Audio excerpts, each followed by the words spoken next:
میں نے آپ کے سامنے امام زمانہ علیہ الصلوۃ والسلام کی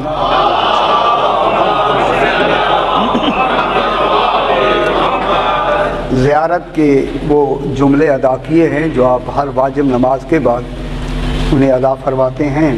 اس میں سلام کیا جا رہا ہے بارگاہ امامت میں، السلام علیکہ، سلام ہو آپ پر۔ عالمین سلام کر رہے ہیں اور خالق خود سلام کر رہا ہے، سلام ہو آپ پر۔ کیا ہیں آپ؟ یا صاحب العصر والزمان۔ سبحان اللہ، شکر ہے کہ ہمارے ایسے امام ہیں کہ ہم نے انہیں مان لیا ہے، ہم نے انہیں پہچان لیا ہے۔ کروڑوں دنیا ہے جو جانتی نہیں ہے، پہچانتی نہیں ہے۔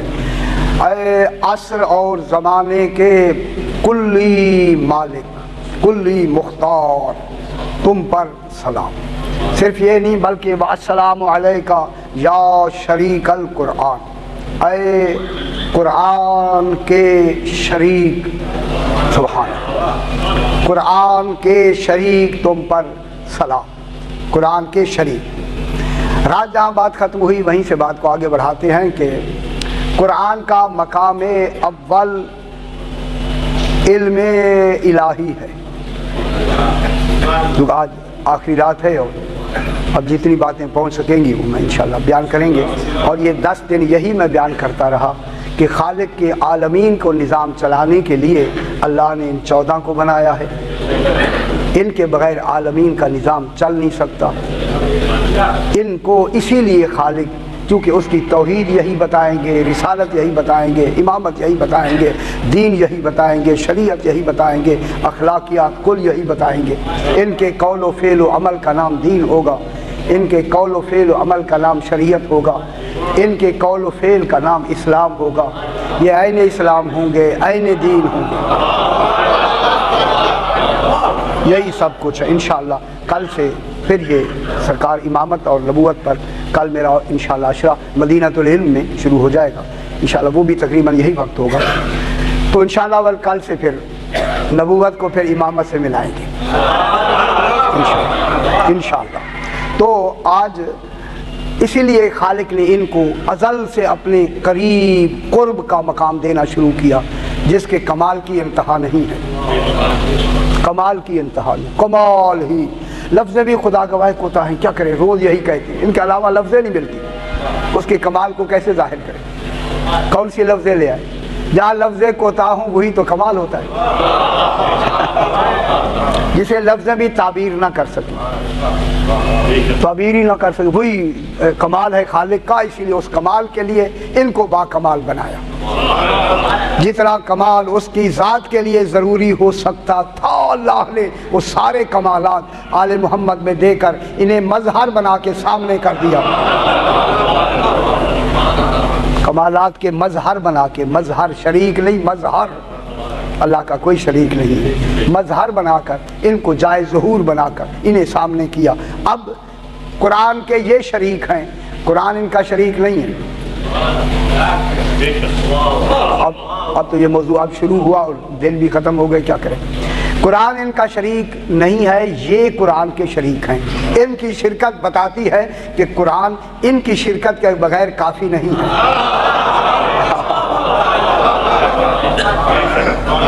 یہ شریک ہوں گے تو قرآن کافی ہوگا، اگر یہ شریک نہ ہوئے قرآن کافی نہیں ہوگا۔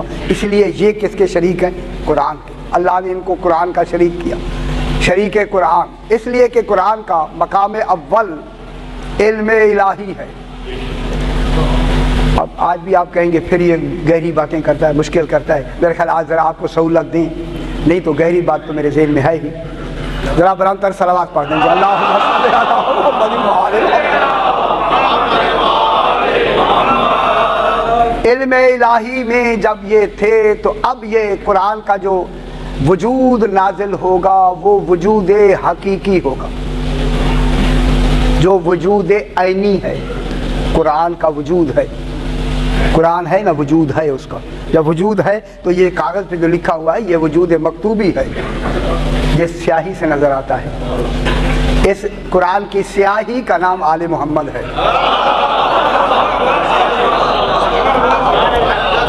کیا کہہ رہا ہوں؟ سمندر سیاہی بن جائے اگر دعائے عہد، تو اب وہ موضوع تو نہیں ہوگا، تو حکم نہیں ملا.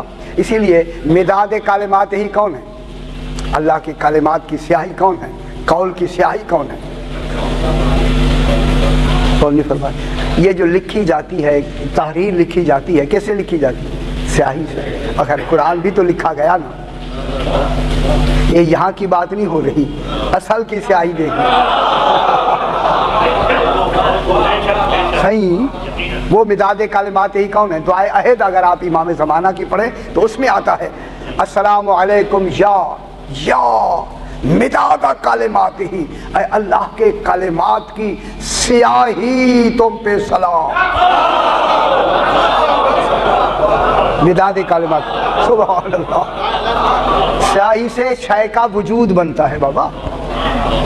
کلام کا وجود سیاہی سے بنتا ہے، زبان سے نہیں بنتا. زبان سے ملفوظی بنتا ہے، مکتوبی نہیں. ملفوظی جو زبان والا ہے، آواز والا ہے، اس کا وجود نہیں ہے. وہ تو اب بیان ہوا، ختم ہو گیا. یہ میں پڑھ رہا ہوں، پچھلا بیان ختم ہو گیا، آتا جاتا ہے، ختم ہوتا جاتا ہے. جو باقی رہتا ہے وہ مکتوبی ہوتا ہے. اس قرآن کے مکتوبی سیاہی کون ہے؟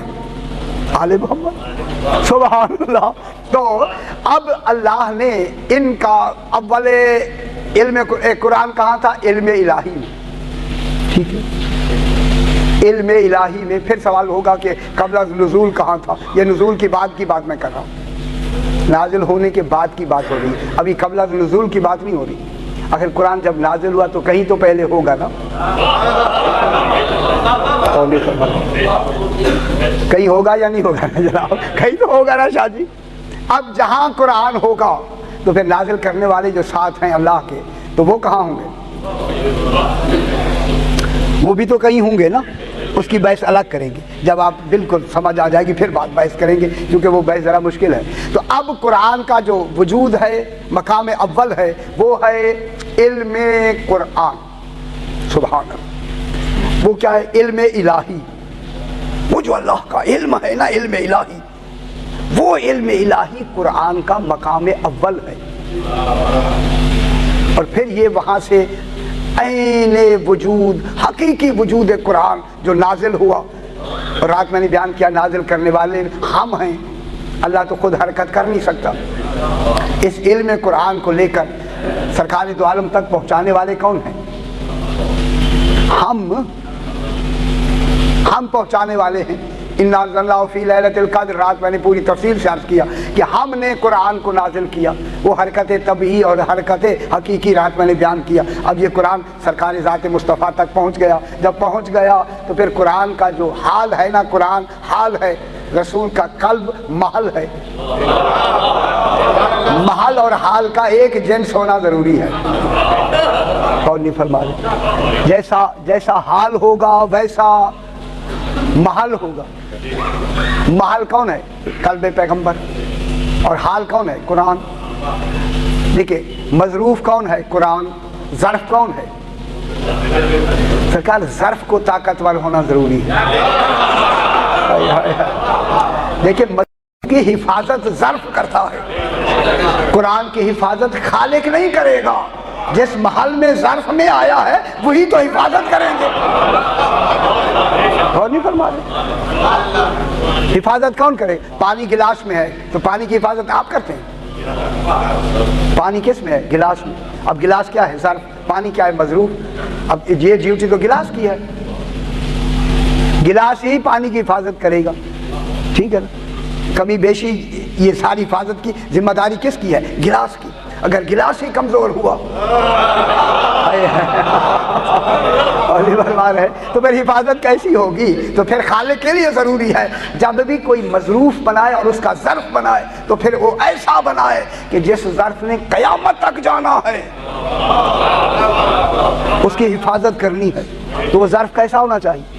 اگر اس ظرف سے، میرے بھائیوں، خدا کے لیے ظرف سے اگر آپ متوجہ ہیں تو میں جملہ کہوں، اس ظرف سے، جس ظرف میں مظروف پورا علم قرآن ہے، اگر اس ظرف سے ترک اولا بھی ہو گیا تو خلاف عدل ہوگا.